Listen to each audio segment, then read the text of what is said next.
Hey, everybody. Super excited for this chat today about saving money, something we all want to do. It's particularly tough in the enterprise when it comes to telecom and IT products and services. There aren't exactly coupons to cut there. So, we're going to chat with AIQ about the services it provides in this space with CEO Blake Wetzel. Blake, how are you? Great in yourself, Evan. Good. Thank you. Last days of summer. We're holding on here in Boston. I'm sure you are in Denver as well. Before we dive in with lots of questions I have, maybe introduce yourself and AIQ to the folks watching. Sure, thanks. And thanks for making the time for us today. So AIQ is a 20 plus year old company that is most recently moved into a private ownership in partnership with a private equity. But really, we've got 20 plus years of saving enterprises money around their IT and IT adjacent spends. Doing this through some patents we actually have, but most of it's through some unique reverse auction. The other thing that's kind of interesting about AIQ is in a lot of organizations, there's some common growth here where organizations are doing this around, let's say, areas of SaaS or telecom. Mm. AIQ, because of the expertise we have, we do almost 100 different categories of IT and IT related spend. So when we approach a client, we're not doing it as an individual technology, we're doing it across their entire technology spend. So, and the company, we average about 40% savings for our clients over the last decade and a half. So we're excited that we actually can help, and especially in this economic time. Well, that's super exciting. And, telecom expense management has been around for many decades, but you have a kind of data driven approach to procurement. Maybe describe the process and the engagement, what it looks like. I'm really curious. Sure. Yeah. Yeah. As you said, telecom expense management's been around forever. And there's a component of that we do, which is not really, it's really to set up the involvement. But the analysis components are one of our critical fortes.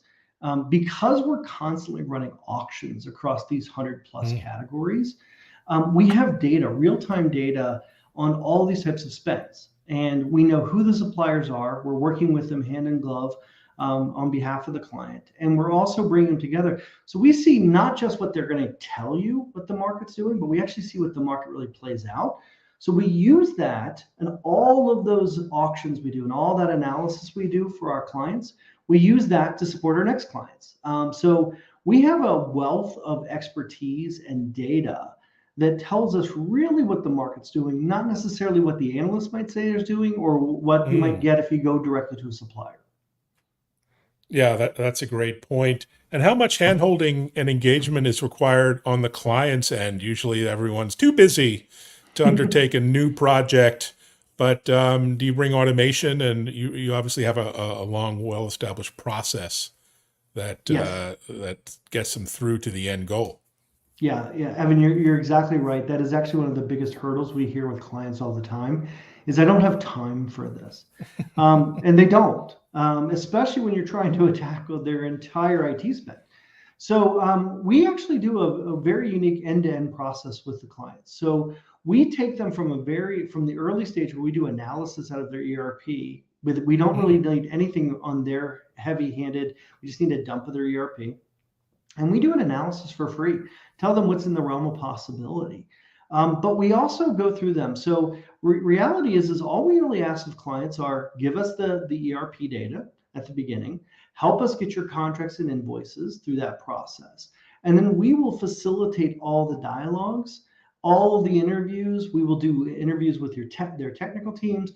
We try to take as much off of the client as possible because we understand what they've got going on. And this is not their key priority. So if we can actually be a partner for them behind the scenes, but working very diligently and through our patented processes, we actually have found that it actually takes work off of the clients of having them Mm. move, and they get the savings. And by the way, we self-fund ourselves through that savings. Wow. So it really is a no-brainer, as they say. Um, so describe the current macro situation. I guess you're pretty close to the trends and opportunities around the economics of this. What are you seeing?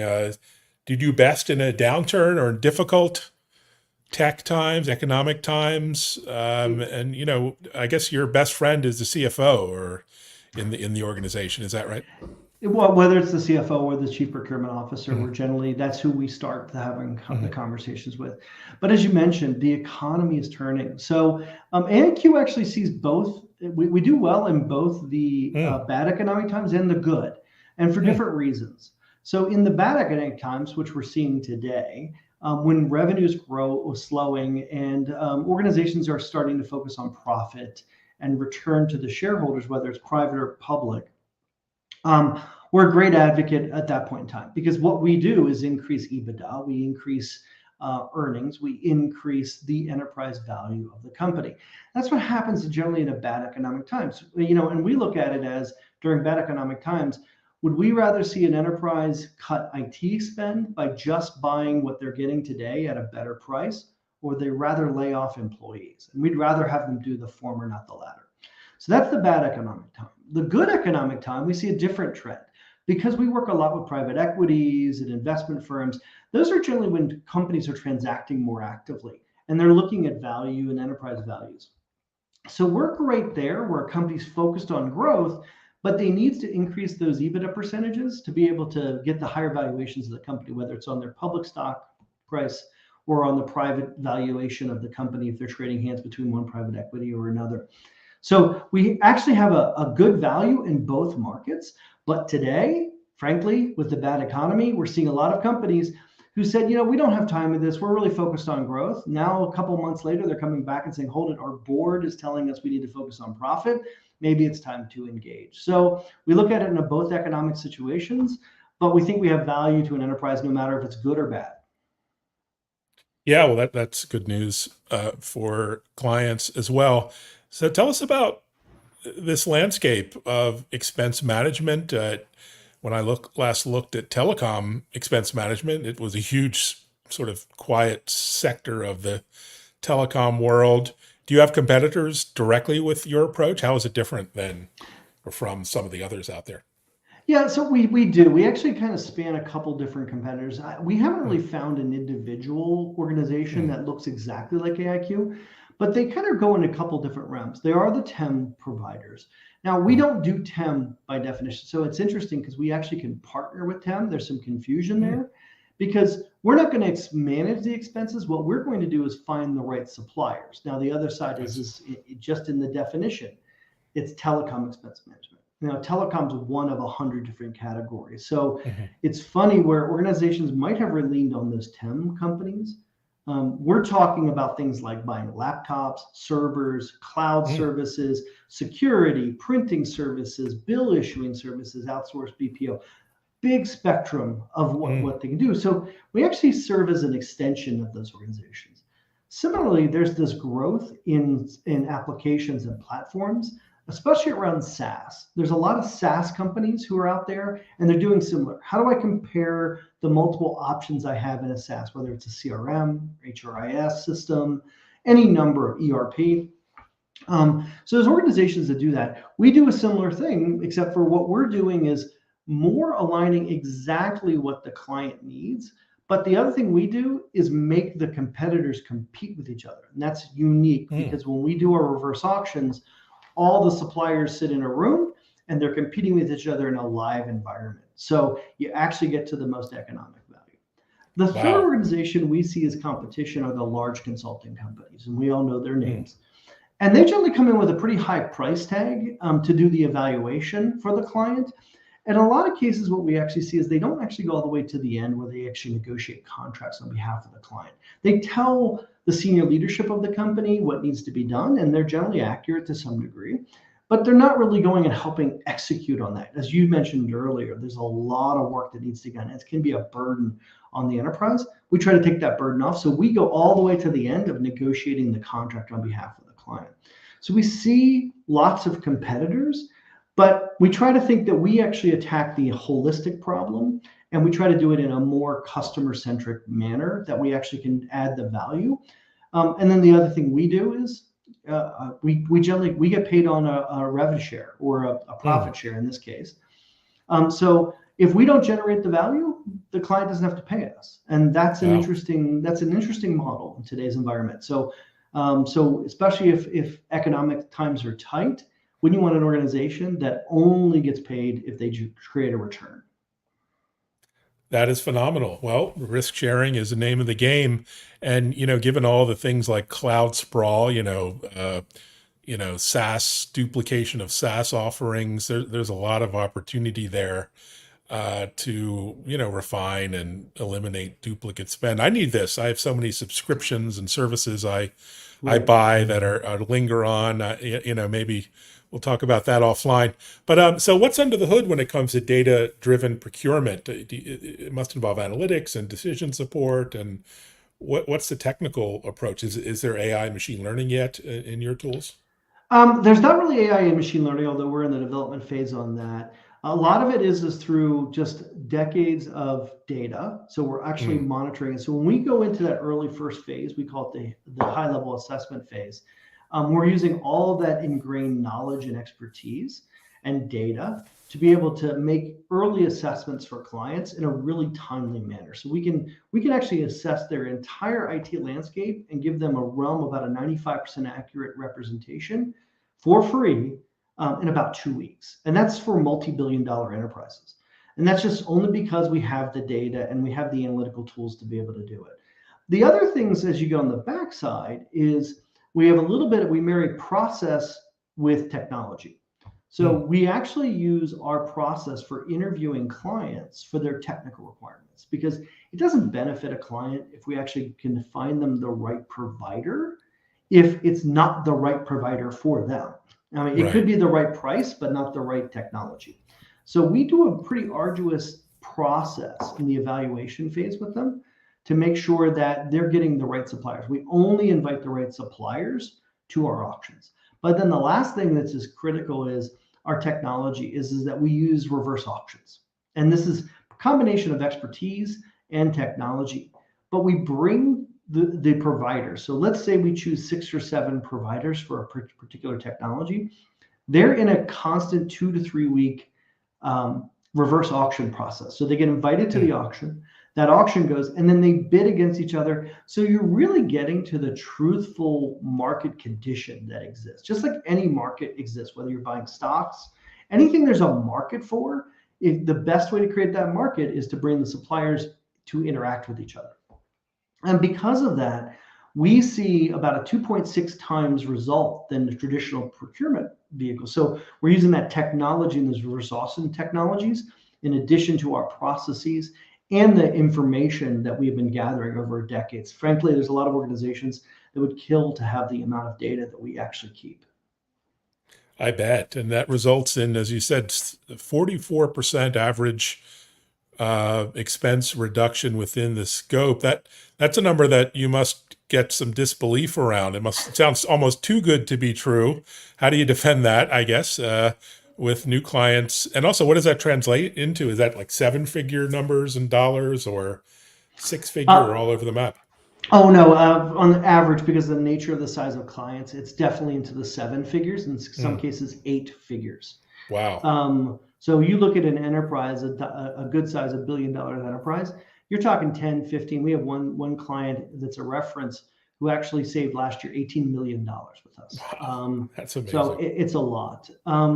And really, we're trying to your comment is exactly one of my first observations taking over CEO was I was a former finance person, a former CFO.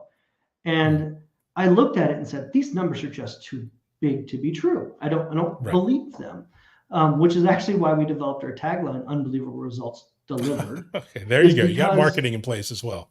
well, yeah, because I looked at it, and before I took the role, I sat down with about a dozen of my former colleagues who are all CFOs, heads of financial procurement, or financial planning and analysis, major corporation finance leaders. And they all looked at it and said, I just don't buy the results. Mm, So we will sanitize the outcomes and we'll actually show clients what the outcomes. So a lot of times what we're doing today is kind of a new approach because that seems to be a challenge is let's go and take a single category, a reasonable size category. And we will actually help them pick one that is, number one, if we have to move technologies, but really to test the environment. Like let's prove it out.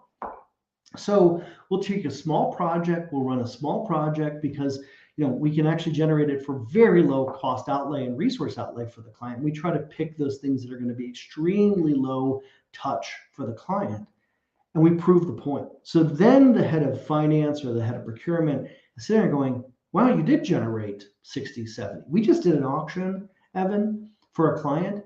They're getting a 92% reduction in the spend on the technology. 92% is an insane amount of money.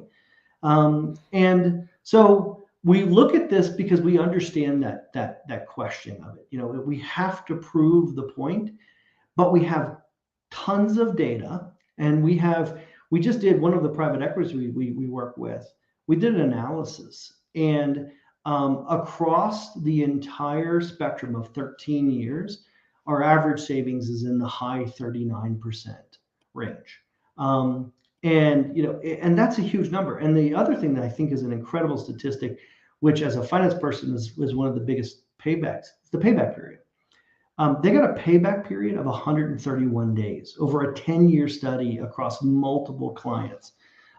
So we can prove the data. It's purely data, and frankly, our clients, if they do disbelieve when they go into it, they try to come out as believers. That's why about 80% of our clients come through referrals. Yeah, that's interesting. Well, there's a reason a lot of these big tech and telcos and huge SaaS companies are so cash rich. They're doing fine, margins wise and otherwise. So you mentioned a referral program. Do you go to market through the channel as well as I imagine direct to your customers?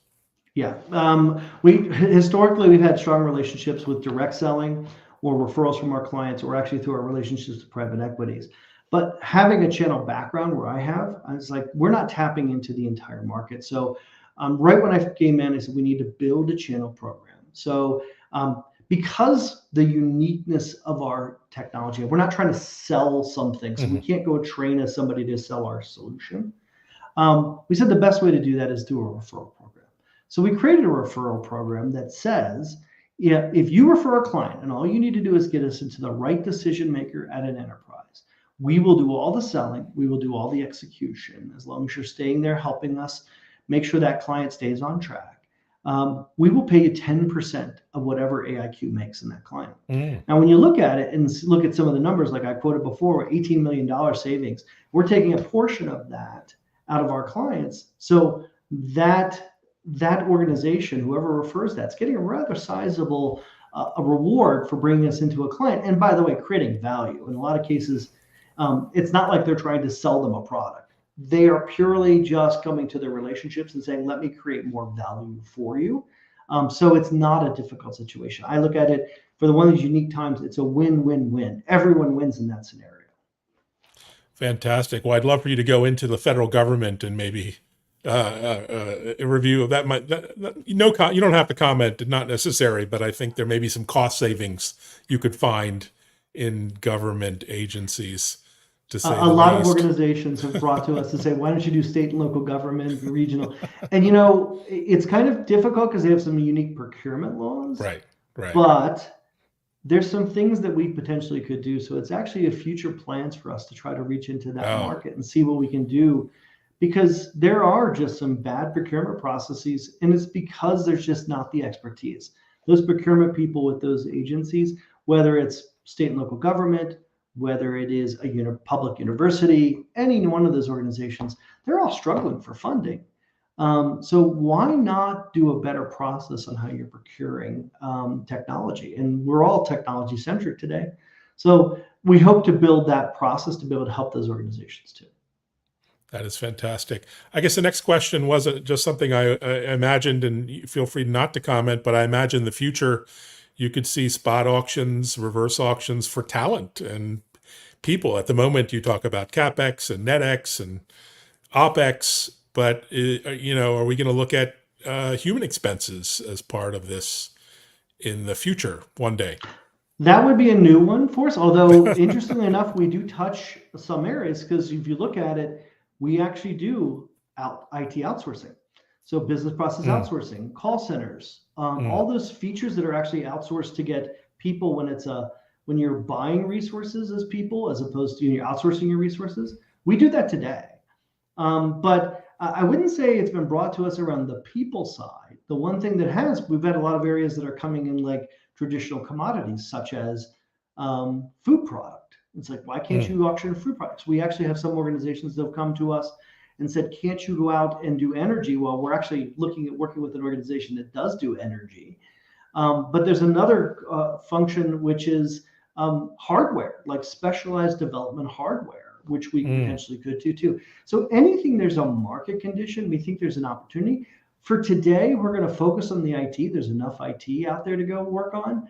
But in a lot of cases, we've grown to that 100 categories purely because clients keep asking us, can you do this? So in a lot of cases, we just sit down with them and say, well, if you can help us think through it, might not be where our expertise is, we might be able to venture into that space. Fantastic. Well, it's a fascinating area. Congrats on all the success. What are you looking forward to as we get into the autumn? Any travel coming up, events otherwise you're excited about? Yeah, there's actually a couple of things. Number one, we're going to be at a CFO conference coming up, and we also are going to be at a private equity conference. We're going to be at Mobile World Congress. I'll be there as well. So I hopefully run in for you in Las Vegas. Yes, and hopefully we'll go into some more channel spaces. I'm a big advocate of the channel, and I came from the channel. I ran one of the largest channel programs out there, and I think it's just they're phenomenal people in the channel. So hopefully we can bring more to that space in an area that maybe this hasn't tapped into. Plus, we've got a lot of client meetings to actually go across the country because we're dealing with clients all over the world, and so it is going to be a busy fall. But excited about it because, I look at it and you can tell probably from my energy. I sat many years in big corporations and struggled having to be the person who had to go find money out to be able to hit the earnings. It's nice to be on a different place where you actually can help organizations that have to struggle on this in themselves. And I'm excited because I sat on the other side. And if I wish I would have had a company like AIQ or knew they existed 15 years ago when I was running FP&A for a major corporation. So I'm hoping we're getting more and more conversations and meaningful conversations and helping some of these companies, hit their numbers and potentially avoid some layoffs if that's the case. Well, it's a wonderful mission. Thanks so much for the education. I learned a lot. Thanks for the update. And thanks for watching, everyone. Reach out to AIQ with any comments or questions here on social or otherwise. Thanks so much, Blake. Nice to meet you. Thank you, Evan. I appreciate the time. Take care, everyone.